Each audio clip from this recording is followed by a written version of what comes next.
بابر نے مسلسل جنگی مہمات کے ذریعے سے دہلی، آگرہ، اودھ، بہار، بنگال ان تمام علاقوں پر ایک نئی سلطنت قائم کر دی، جس سلطنت نے ہندوستان کی ایک نئی تاریخ رقم کی۔ تاریخ نے پہلی بار تیمور کے پوتے کو فتح کے روپ میں دیکھا تھا، مگر یہ خوشی مختصر تھی۔ سمرقند فتح کرتے ہی فرغانہ میں بغاوت پھوٹ پڑی۔ بابر کو یہ اپنی تازہ فتح چھوڑ کر وطن کی طرف دوڑنا پڑا۔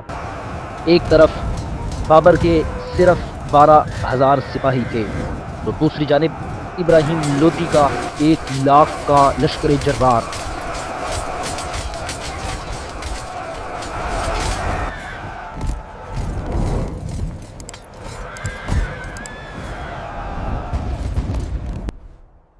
کہا جاتا ہے قسمت ہمیشہ ان کے ساتھ ہوتی ہے جن کی رگوں میں تاریخ دوڑتی ہے، اور ظہیر الدین محمد بابر ایک ایسا نام جس کی رگوں میں دو تاریخی فاتحین کا خون بہہ رہا تھا، امیر تیمور لنگ اور چنگیز خان۔ بابر تیمور کی 5ویں جبکہ چنگیز کی 13ویں پشت سے تھا۔ اس کا تعلق اگرچہ منگول قبیلے سے تھا، مگر وقت کے ساتھ ساتھ وہ قبیلہ ترک زبان و ثقافت اختیار کر چکا تھا۔ بابر کے والد عمر شیخ فرغانہ کے حکمران تھے اور اس کی والدہ منگول شاہی خاندان کی شہزادی۔ یوں بابر دو دنیاؤں کا ملاپ تھا، اگر ایک طرف منگولی جرأت تھی تو دوسری طرف ترک تہذیب و ثقافت۔ اس کے خون میں فتح کا جوش بھی تھا اور بادشاہی کا حق بھی۔ لیکن تیموری روایات میں ایک کمزوری تھی، سلطنت کا کوئی طے شدہ وارث نہیں ہوتا تھا۔ ہر شہزادہ خود کو جائز جان نشین سمجھتا اور یہی خونی کشمکش نسل در نسل چلتی رہتی۔ بابر کے والد بھی اسی خواب میں جیے، امیر تیمور کی وراثت سمرقند کو پانے کا خواب، اور وہی خواب بابر نے وراثت میں پایا۔ 11 سال کی عمر میں اس کے والد کا انتقال ہو گیا اور تاج ننھے بابر کے سر پر آ گیا، مگر تخت کا یہ تاج پھولوں کی سیج نہیں، کانٹوں کا تاج تھا۔ چچا، ماموں، قبائلی سردار سب اقتدار کے بھوکے، بغاوتیں، محاصرے، سازشیں۔ وہ ایک شہزادہ تھا جو اپنی سلطنت کھو چکا، ہاں مگر ہمت نہیں۔ بابر کے لیے سمرقند صرف ایک شہر نہیں تھا، وہ اس کے آباء و اجداد کی شان، تیمور کی میراث اور اس کی اپنی قسمت کا مرکز تھا۔ 15 سال کی عمر میں بابر نے پہلی بار سمرقند کا محاصرہ کیا۔ 7 ماہ کی مسلسل جد و جہد کے بعد وہ شہر فتح کر لیتا ہے۔ تاریخ نے پہلی بار تیمور کے پوتے کو فتح کے روپ میں دیکھا تھا، مگر یہ خوشی مختصر تھی۔ سمرقند فتح کرتے ہی فرغانہ میں بغاوت پھوٹ پڑی۔ بابر کو یہ اپنی تازہ فتح چھوڑ کر وطن کی طرف دوڑنا پڑا۔ وہ 100 دن کی بادشاہی تھی، مگر تمام عمر اس کے دل میں داغ بن کر رہی۔ چنانچہ چند برس کے بعد 1501 میں وہ دوبارہ سمرقند آیا، مگر اب اس کے سامنے ایک نیا دشمن، طاقتور دشمن، چنگیز خان کی نسل سے ازبک سردار محمد شیبانی خان تھا۔ اب کی بار ٹکراؤ دو چنگیزی شہزادوں کے درمیان تھا۔ اس جنگ میں بابر کو شکست ہوئی، اقتدار گیا، سلطنت گئی، اور ساتھ ہی ساتھ ایک کڑوا معاہدہ کرنا پڑا، اپنی بہن خانزادہ بیگم کی شادی دشمن سے۔ وہ لمحہ شاید بابر کی زندگی کا سب سے گہرا زخم تھا، مگر قسمت نے ابھی آخری باب نہیں لکھا تھا۔ بابر کی کہانی ابھی ختم نہیں ہوئی، یہ تو بس آغاز تھا۔ ایک شہزادہ جس کے ہاتھ میں سلطنت نہ رہی تھی، ہاں مگر سلطنت کا خواب باقی تھا۔ 1503 کے قریب بابر کو یہ یقین ہو چکا تھا کہ ماوراء النہر میں تیموری سلطنت کا احیاء اس وقت ناممکن ہے۔ ہاں البتہ کابل، جہاں تیموری رشتہ داری کا تاریخی جواز اور سیاسی خلا دونوں ہی موجود تھے، وہاں قسمت آزمائی کی جا سکتی ہے۔ چنانچہ ظہیر الدین محمد بابر ہزیمتوں، دربدری اور جلاوطنی کے بعد اب قسمت کا دروازہ ہندو کش کے اس پار کابل میں ڈھونڈنے نکلا ہے۔ راستے میں اس کے قافلے کے ساتھ ترک اور منگول سپاہی آ ملے، سو یہ چند مانگے تانگے کے سپاہیوں سے شروع ہونے والا یہ قافلہ ہر منزل پر مضبوط ہوتا گیا۔